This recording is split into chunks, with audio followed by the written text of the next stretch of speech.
Hi everybody, Bunny Berry here. We're still rocking it out in the Geeked Food Challenge, and we just made coconut kefir, and I have evidence that we just made coconut kefir. Yes, there's the evidence. Look at that yummy coconut meat. Have you noticed that the tops are gone on a couple of them? That's because I like to eat the coconut meat right off the top. It's the best part. So, what I'm going to do is I am going to scoop out all of this delicious coconut meat, and I am going to show you how to make delicious fermented coconut pudding. So, welcome back to Cutting Board Cam. Here we are with an open coconut, and I have the plastic spatula that came with my Vitamix. You can also use a spoon to do this, but I love this spatula for scooping out coconut meat because it makes it so easy. First of all, I'm going to pick off the major shell pieces that I can see there before I start going. And then I'm going to literally just take this tool around the coconut meat, digging it out. This coconut, the meat is really thick, and it's not hard, but you know, it's nice and thick. So this is yummy coconut. So I keep going around with my spatula until I know that I've gotten all the meat dislodged. And then look at that. I can just pull the whole piece out. And then I can clean it, make sure that there aren't any hard shell pieces.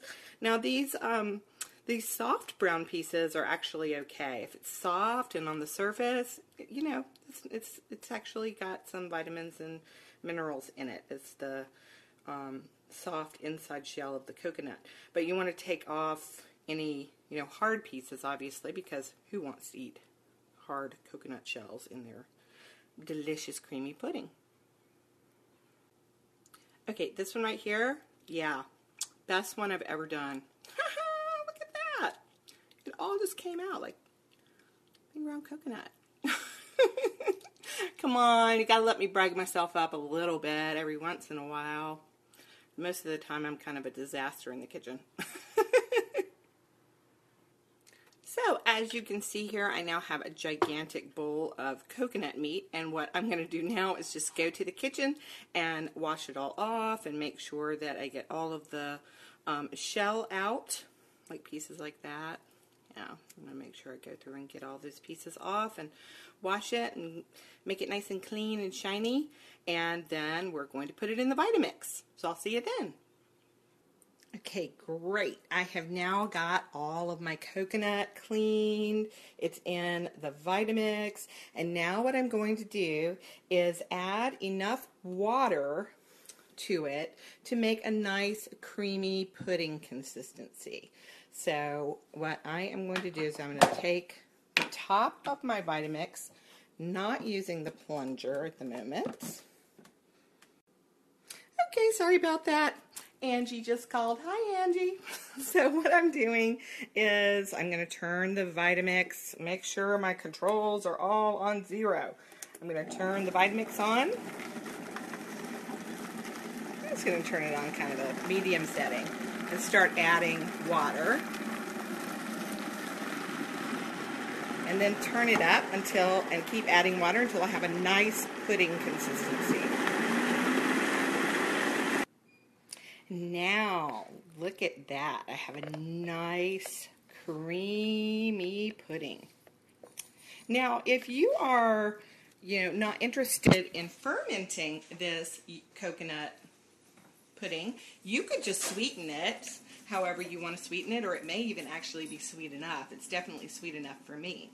But what I'm going to do is, since I want to give it that probiotic kick, I'm going to add 1 packet of Body Ecology, either kefir or veggie starter, to my beautiful pudding. I'm going to let it ferment for 7 to 10 hours and then put it in the refrigerator, and it will last for up to about 3 days.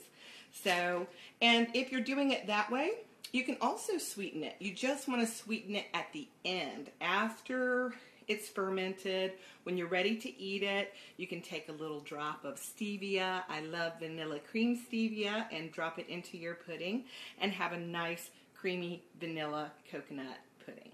So let's add that starter. All I'm doing is taking the content of 1 packet of starter per about 6 to 9 coconuts. I'm going to put it in there, and then I'm going to thoroughly stir it up. Now I have added the packet of kefir starter, and I'm going to thoroughly stir it. Now you may be asking yourself, as I did, Self, why don't you just blend the starter in with the coconut? That's a really good question. I don't like to beat up my probiotics. Okay, these are living organisms, and I would like to treat them with tender, loving care. So instead of putting them in the blender, I'm actually just going to hand stir it. Make sure I hand stir it really, really well before I put it into my jars for fermenting. So there you go. Now I'm going to put the pudding into a jar to ferment. Thank goodness the Vitamix is pitcher shaped. I can just pour it right in here. We do want to leave a little bit of room at the top, because since this is a solid food product, it's going to expand when it ferments. So just put all that you have into your jar,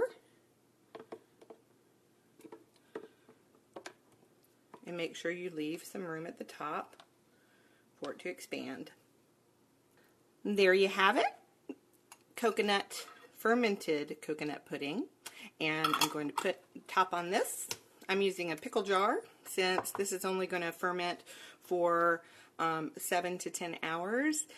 And then I'm going to take it and I'm going to put it into the refrigerator and enjoy it over the next few days. So there you go. I hope you are all enjoying going on this process along with me, learning more about fermented foods, fermented drinks, and their health-giving effects to the body. This food, coconut, first of all, is already a superfood, what I call a superfood. You know, coconut the water has electrolytes, tons of electrolytes. You know, if your kids are drinking sports drinks, or if anybody you know are drinking sports drinks, tell them to stop right away and go to their health food store and buy coconut water to drink instead. You can buy it in little prepackaged containers that have a straw, just like a juice box, and it actually has the exact same number of electrolytes as the plasma in our blood. In fact, molecularly, the coconut water and our blood plasma are extremely similar. So obviously it's very, very healthy. And then adding the lactobacillus to it helps to add probiotics and helps to make it easier to digest. And also, for those of you who, like me, are suffering from candida, the lactobacillus goes into that sweet coconut and eats up as much of that glucose as possible so that we can still enjoy the wonderful flavor of coconut without feeding our candida beast. So, thank you so much for tuning in. I'll see you next time. Who knows what we're going to be talking about, but eat your veggies.